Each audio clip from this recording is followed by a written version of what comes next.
A lot of this isn't going to make sense to you, and I'm sorry about that. I'm just going to start at the beginning, with the house.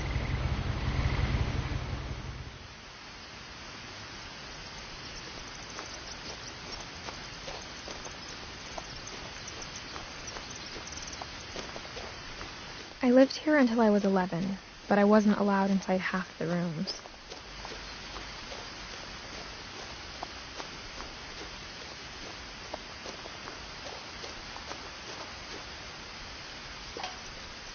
Inside the mailbox were bills from 7 years ago, marked urgent, open immediately.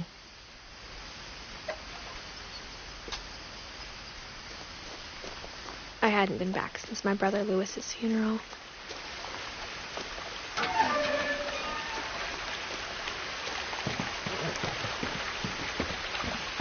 In her will, my mother left me a key, but didn't tell me what it unlocked.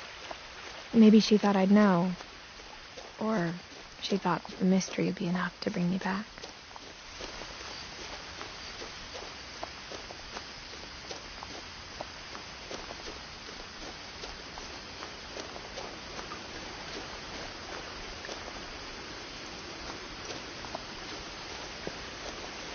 The truth is, even after I inherited the house, I never thought I'd come back to it. But now I had questions about my family that only the house knew the answers to.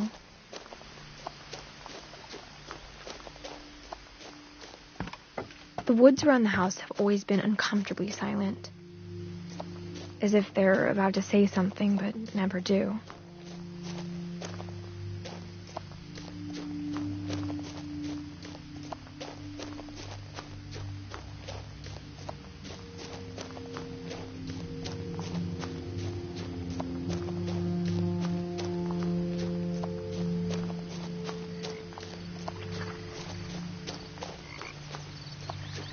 The house was exactly like I remembered it, the way I'd been dreaming about it.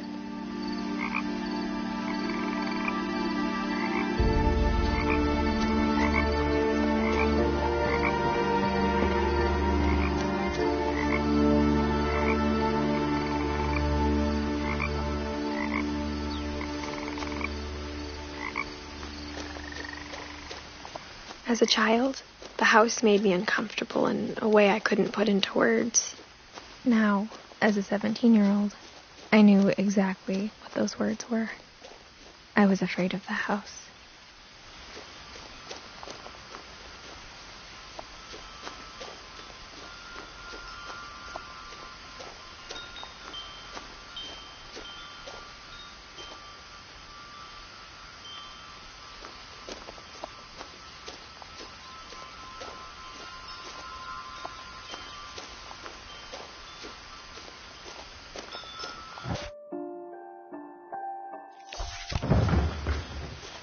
I heard something moving around in the garage.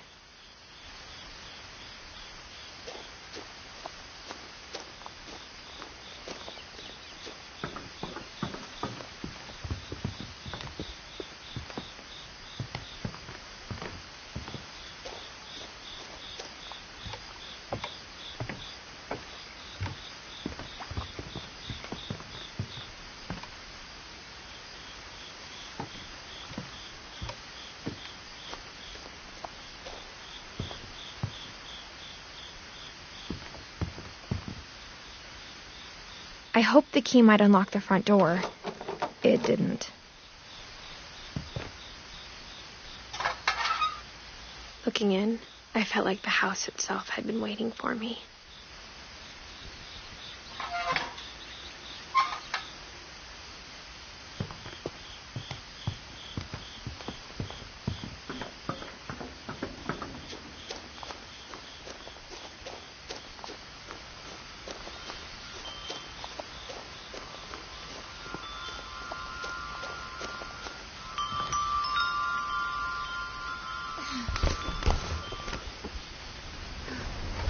Crawling through the doggy door used to be a lot easier when I was 11.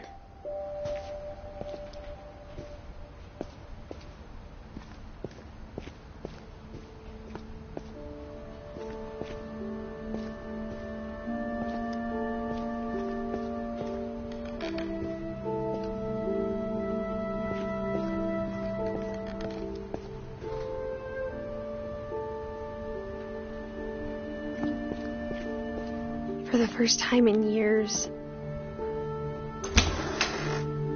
I felt like I was home.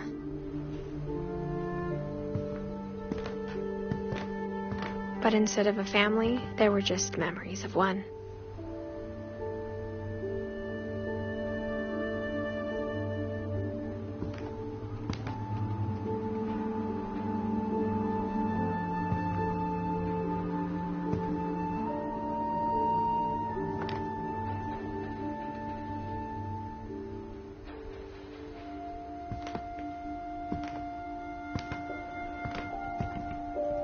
Like how only one restaurant would deliver to our house, so we had Chinese a lot.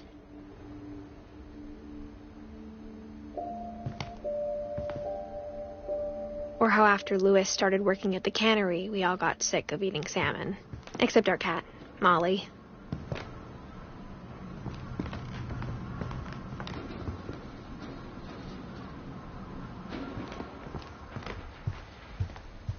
The table was still a wreck from the night we left.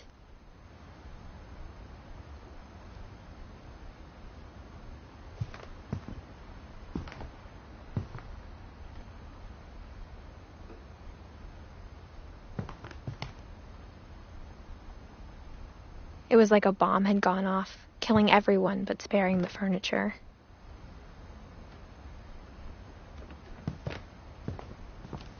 My mom was the only one of us who could imagine Great-Grandma Edie living in a nursing home.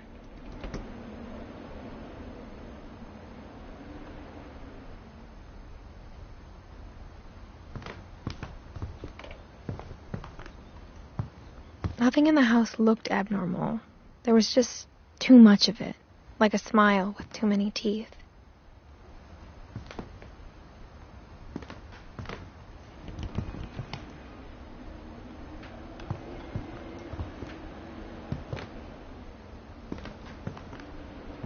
Even the fireplace had a story.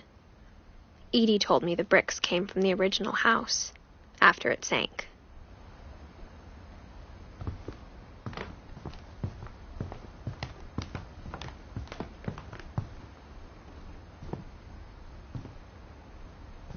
Mom always told me to stay out of the basement, so I wasn't too surprised when the key didn't fit.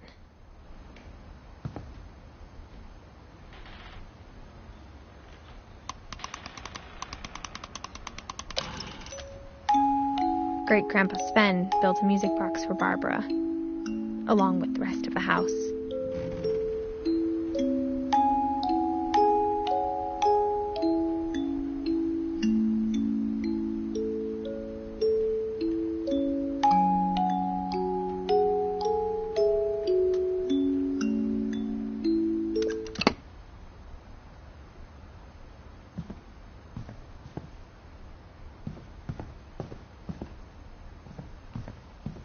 My mom wasn't much of an optimist, but she never stopped believing that my brother Milton was alive. A lot of things got left behind in the whirlwind of that last night.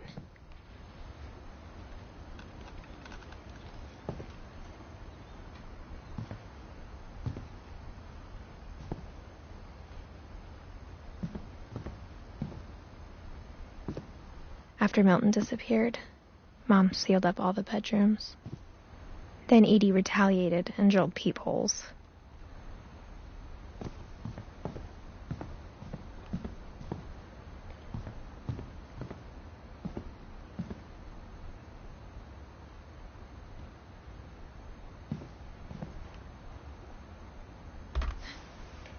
My Grandpa Sam spent 7 years sharing a room with his dead brother, Calvin.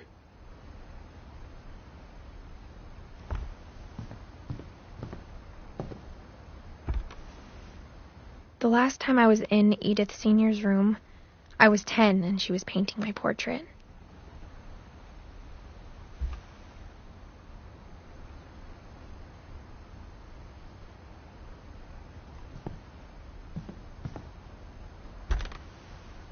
As a kid, I just assumed every house had peepholes and sealed rooms you weren't allowed inside of.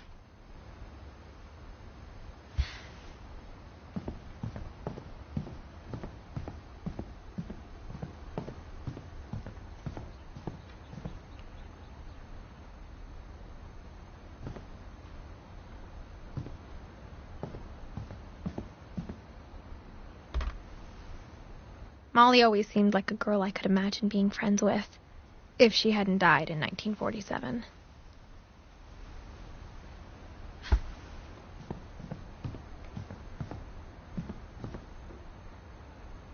I spent a lot of time playing in Great Uncle Walter's room. I think my mom sometimes regretted not sealing it up.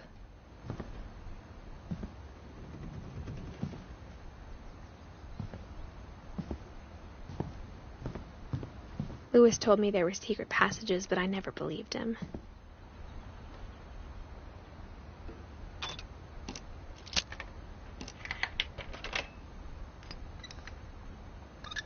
Turns out, my mom was really good at keeping secrets.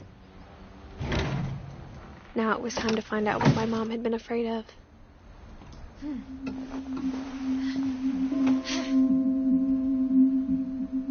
From the paintings on the wall, it was clear my brother Milton had been here before me.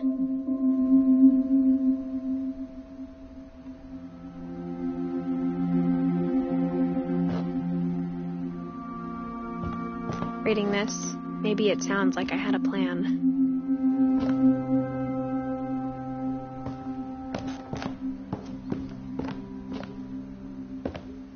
But I had no idea what was behind that door.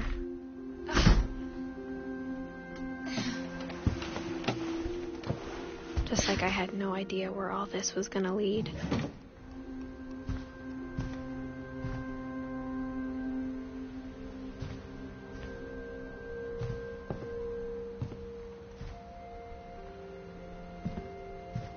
I grew up looking at Molly's room through the peephole.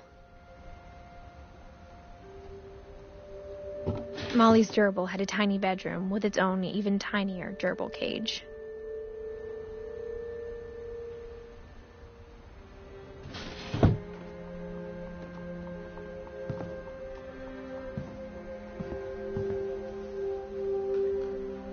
Being inside for the first time, I felt like I'd stepped behind a painting.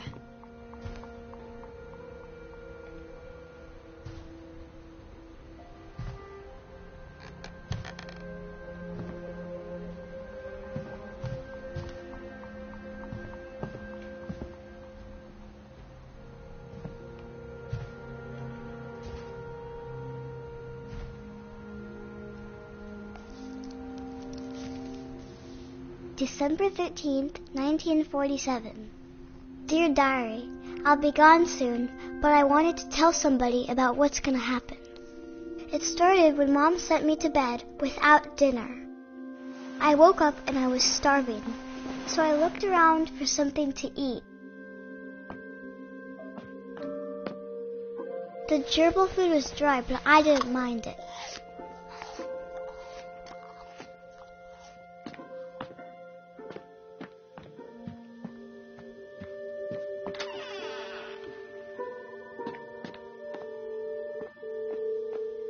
I ate a lot of things that night.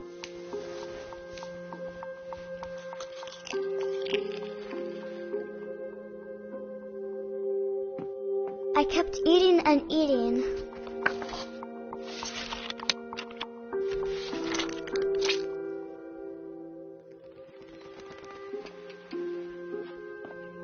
Then I heard chirping outside my window. It was a barn swallow going back to her nest. I reached out for her.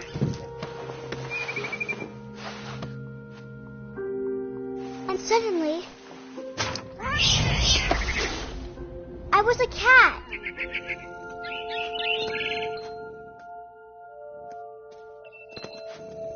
I tried to be quiet, but the bird was really scared.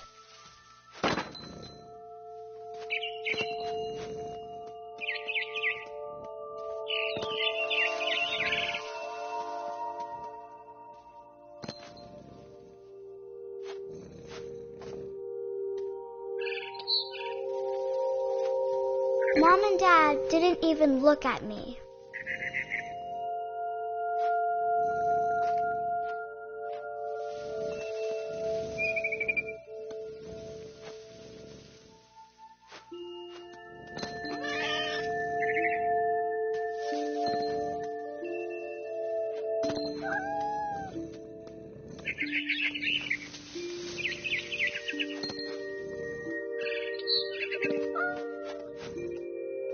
I jumped and I almost got her.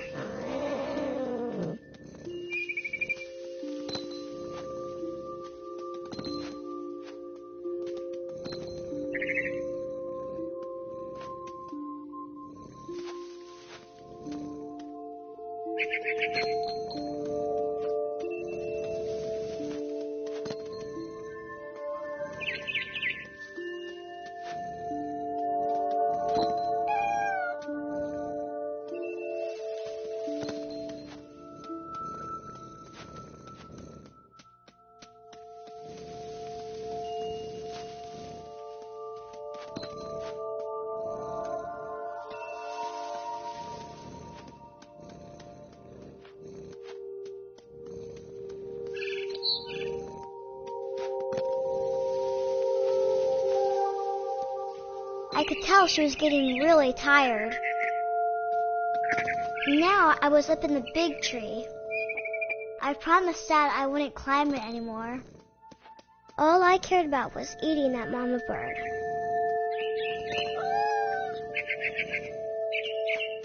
I gobbled her up. And suddenly, I was an owl. First, all I heard was the wind. Then I heard little teeth nibbling in the grass.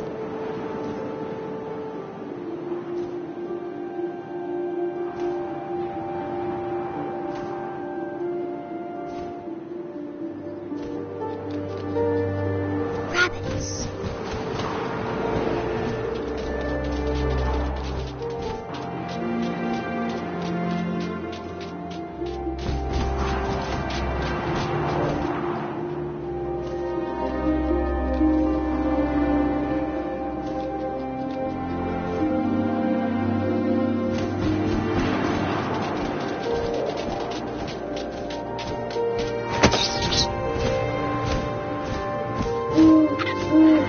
His face looking up and seeing mine through my talons. I swallowed him up, and I didn't chew one bit. Then I flew off to find something bigger.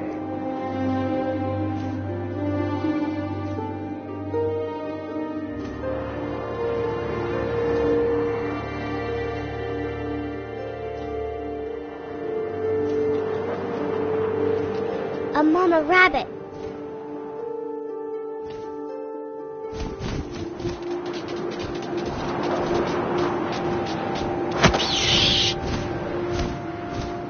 She was almost too big to carry. I started choking, but I couldn't stop eating. And suddenly, I was a shark.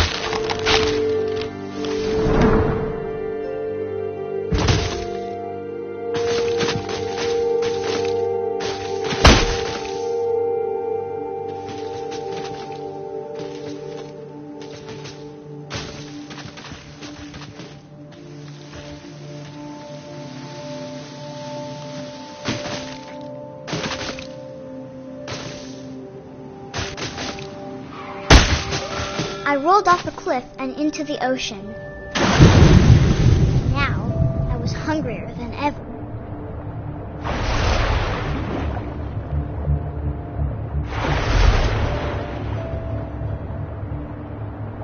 I wanted fat, juicy seals.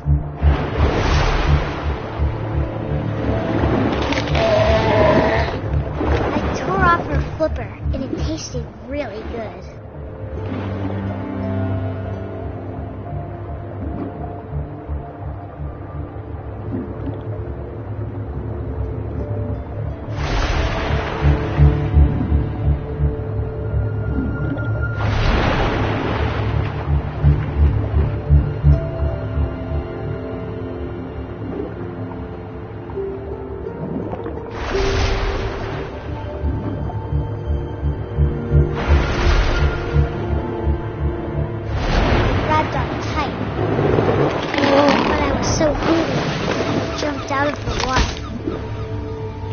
opened my eyes, everything had changed.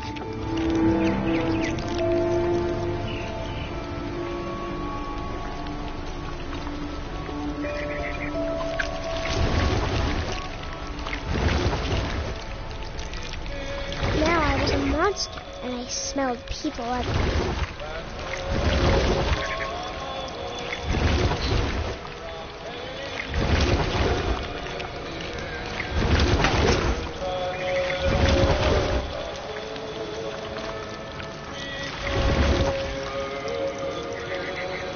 I was big, but I moved real quiet.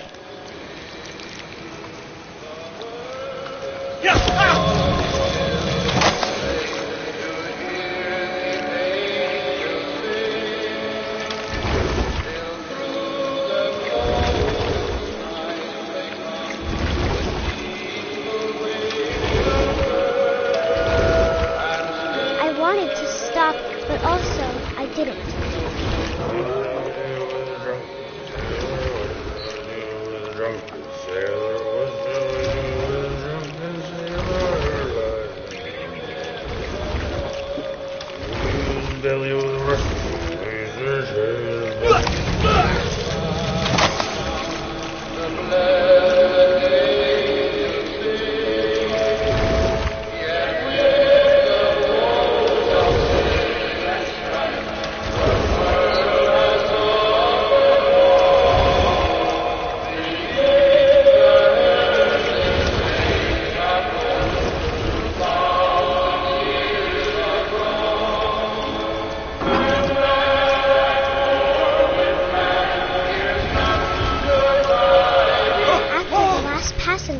I was still hungry, and to cross the water I saw something new, something I had to have, so I swam towards it.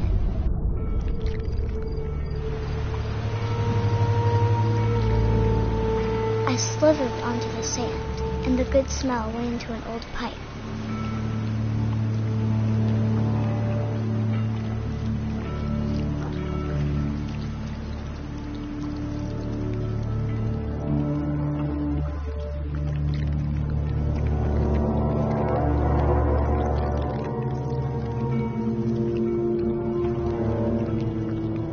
I got closer and closer.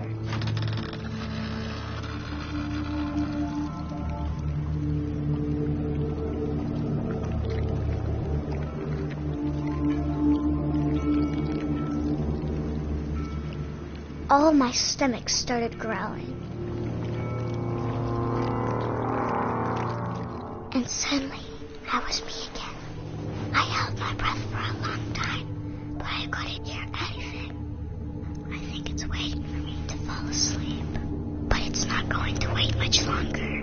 It needs to feed, and we both know I will be delicious.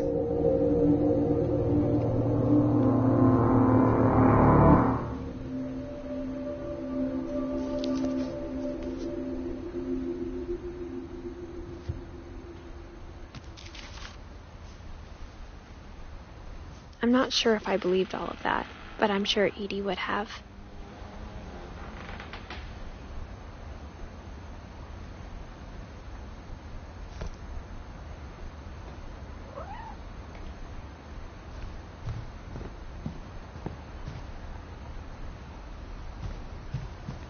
I can't describe it, but I felt like some part of Molly was still here.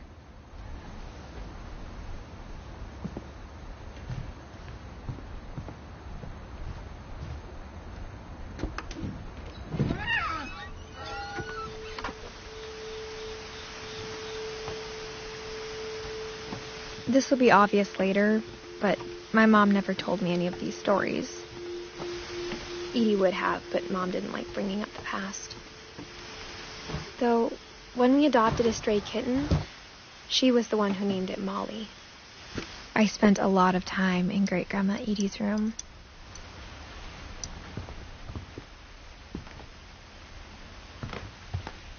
Her room was like a museum.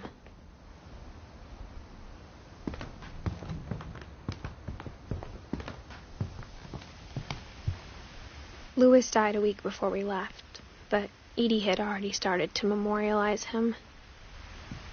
Edie knit me a new pair of gloves every year, just in time to replace the old ones. Edie gave a big interview about a mole man living under the Finch house. My mom was furious. I hadn't thought of myself as Edith Jr. for a long, long time.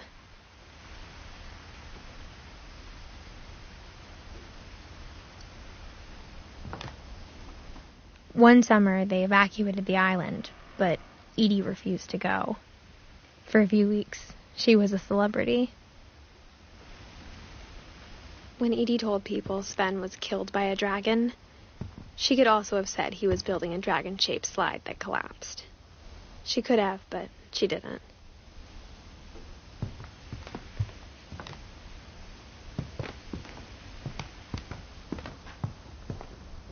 Even in her 90s, sometimes Edie seemed a lot younger than my mother.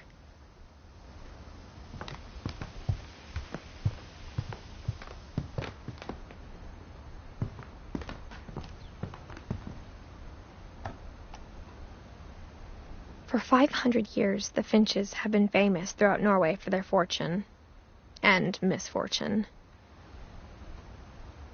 Odin Finch buries the latest victims of the family curse, his wife Ingeborg and their newborn son, Johan.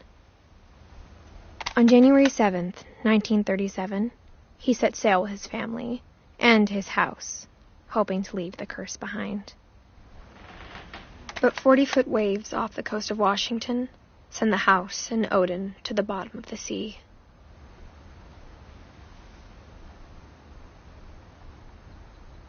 Odin's daughter Edie, with husband Sven and baby Molly, step ashore on their new home, Orcas Island.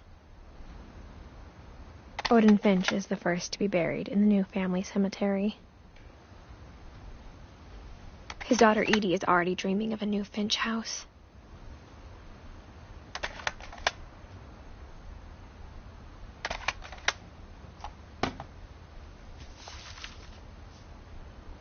Whatever's wrong with this family, it goes back a long ways.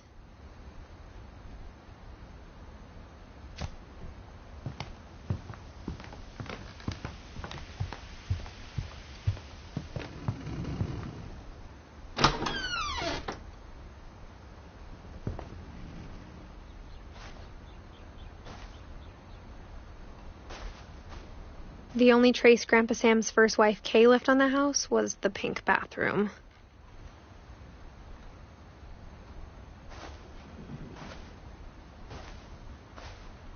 It was a pretty big trace.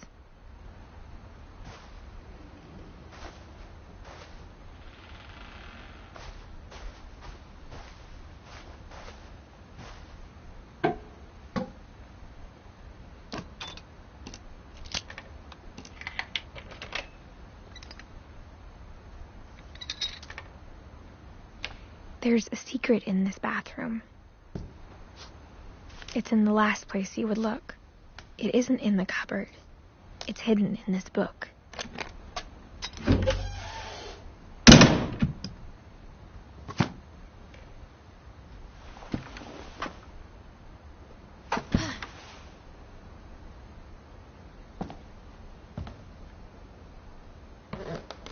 Sven gave Sam an old camera he'd refurbished.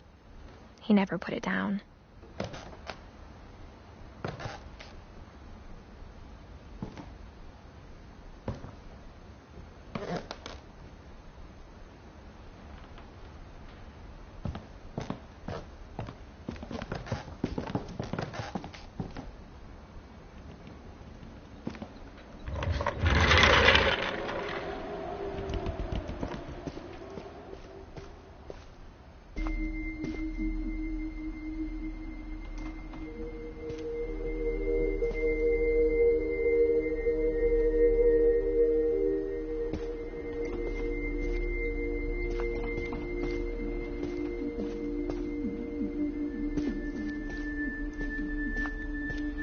I knew Grandpa Sam had a twin.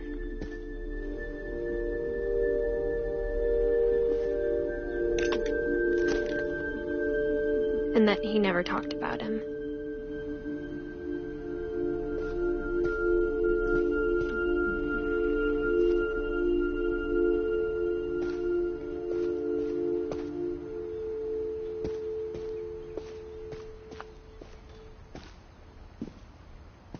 I guess my grandpa didn't like history any more than my mom did.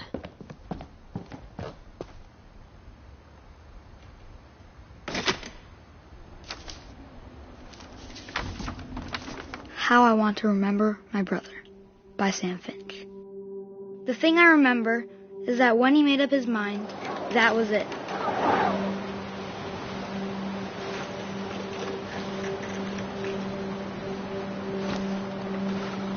My brother said he'd die before he ate another mushroom, and he did.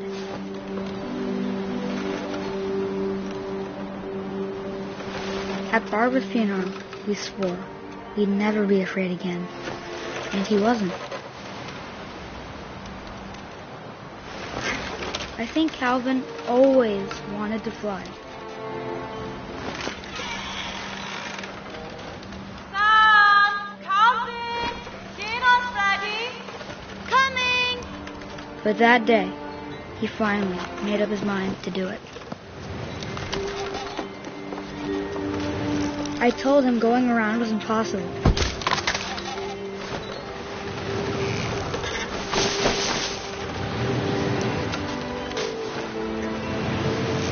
Maybe if I hadn't said that. Calvin! I'm not going to tell you again! Maybe if the wind hadn't picked up.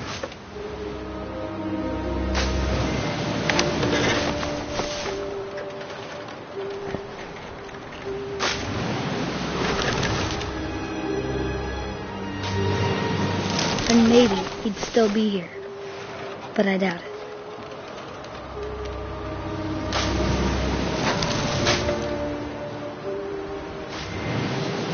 I think he'd already made up his mind.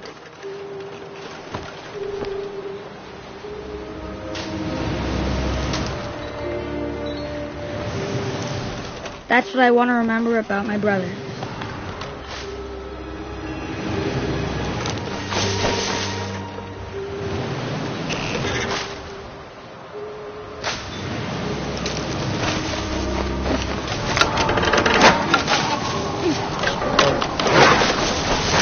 That's the day he made up his mind to fly.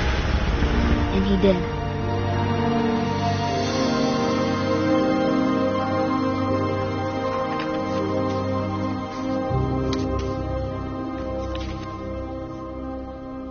Calvin's story felt strangely familiar. When I was younger, I remember trying to do the exact same thing.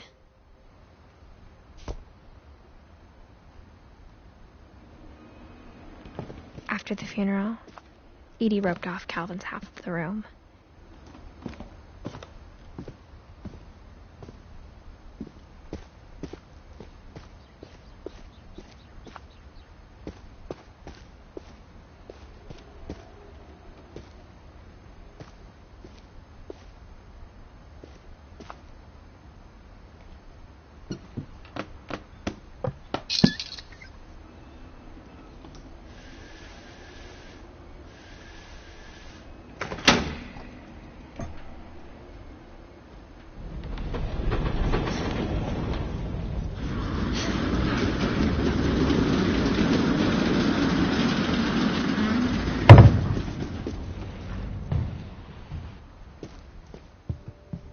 The passages were a pretty tight fit. They'd obviously been built for smaller hands and bellies.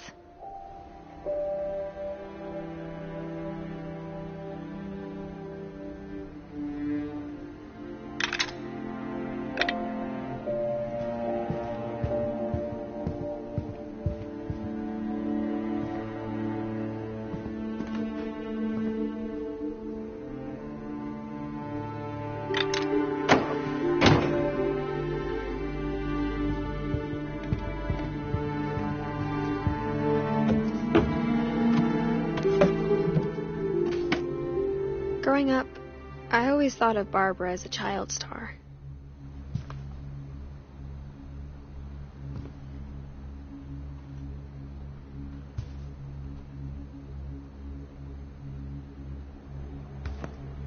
I never thought about how hard it must have been for her afterwards.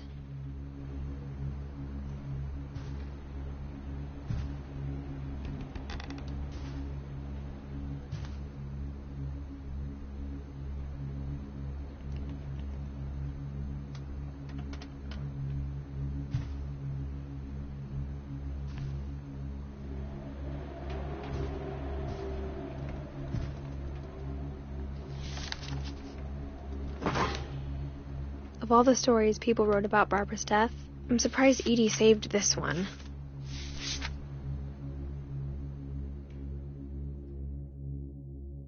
Old Jack here with another ghastly tale inspired by America's most unfortunate family. I'm calling it The Surprise Ending of Barbara Finch. As a child star, Barbara was famous for her scream. Now at 16, she was all washed up. A has-been. But in a lucky break, she'd been asked to perform her signature scream at a local convention for monster movie fans. It was just the boost her career needed. Unfortunately, her scream hadn't aged well. Getting better. I think you just need the right motivation. Her biggest fan and current boyfriend, Rick, was about to demonstrate when... Now that was a great scream. It was Barbara's father, Sven. He'd slipped into a table saw and had to be rushed to the emergency room. So Barbara got stuck babysitting her youngest brother, Walter. Her convention comeback was canceled. Okay, I'm hearing frustration, but I'm not hearing terror. What if I tried... A gang of hoodlums in Halloween masks have been terrorizing Orcas Island tonight. Police are urging residents to... That came from the basement. You're right! Also, I loved your delivery on that. Why is your basement door locked? Because my dad likes making puzzles and secret passages. There's a key hidden in the music box. The secret is to keep winding and winding until finally the key pops out. Thanks, babe. I'll be back in a sec. 20 minutes later, Rick hadn't returned. So Barbara went to look for him, right on cue.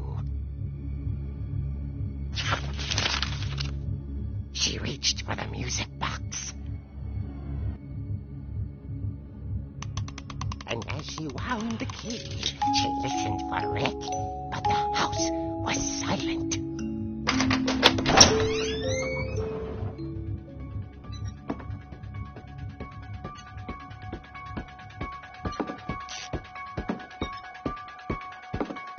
She found Rick's crutch and imagined the worst.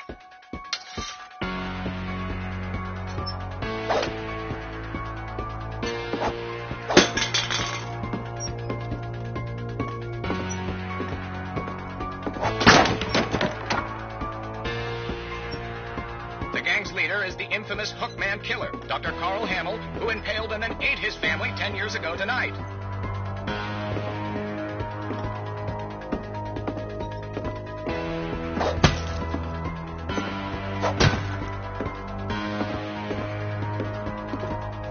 The old fridge rattled and grew still.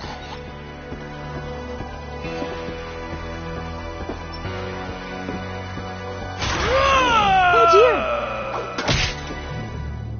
Oh! Rick?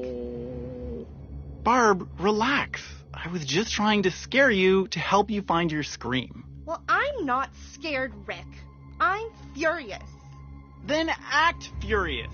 All I'm getting from you now is that you're hurt and confused and She threw him out, but she kept a little something to remember him by.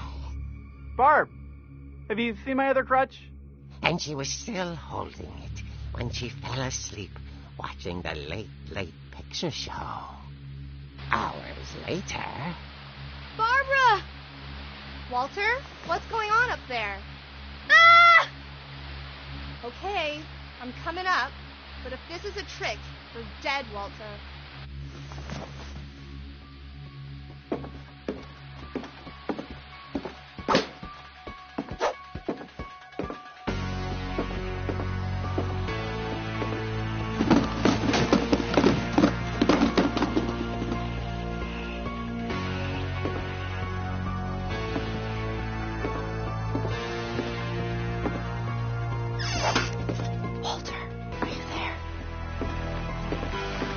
Walter had vanished, but his bedside radio was still on.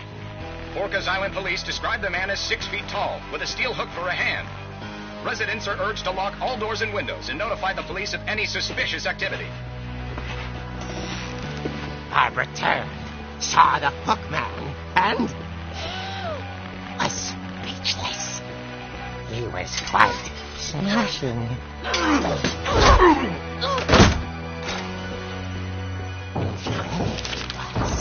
He couldn't get enough of Barbara. Okay, Barbara, there's got to be another way out of here. No. She played her part beautifully.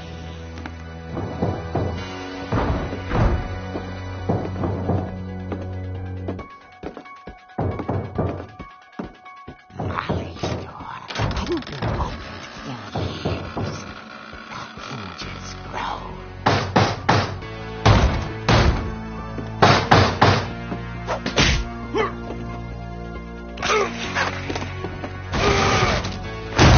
He wasn't moving, but she sensed the story might not be over yet.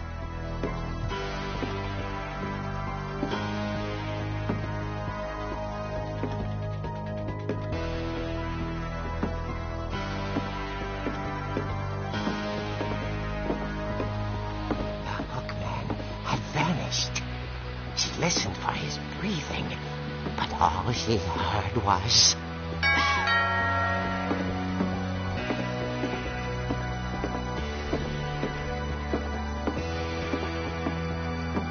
At the door, she heard whispering.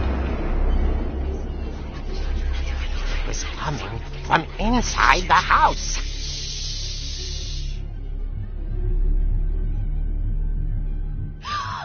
Oh, dear. The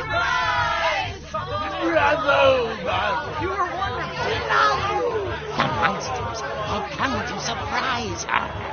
For Barbara, it was a dream come true. Then she saw what kind of monsters they were, and she realized what was about to happen. She was going to be famous.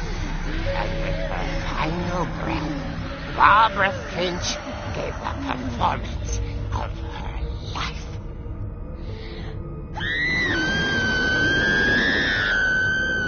I wasn't there myself, but I hear Barbara was magnificent. Poor girl. She had a taste for stardom. But unfortunately, so did her fans. Of course, the police blamed it all on poor Rick, who disappeared the same night. And little Walter, hiding under his bed the whole time. He took it all pretty hard, but that's another story. As for Barbara, tucked inside the music box is all they ever found of her. Her ear. Now that's what I call a real eerie tale.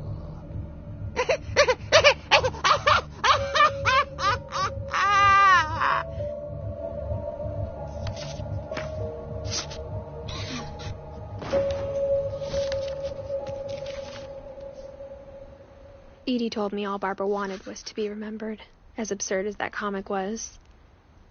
Maybe what Edie saw was a happy ending.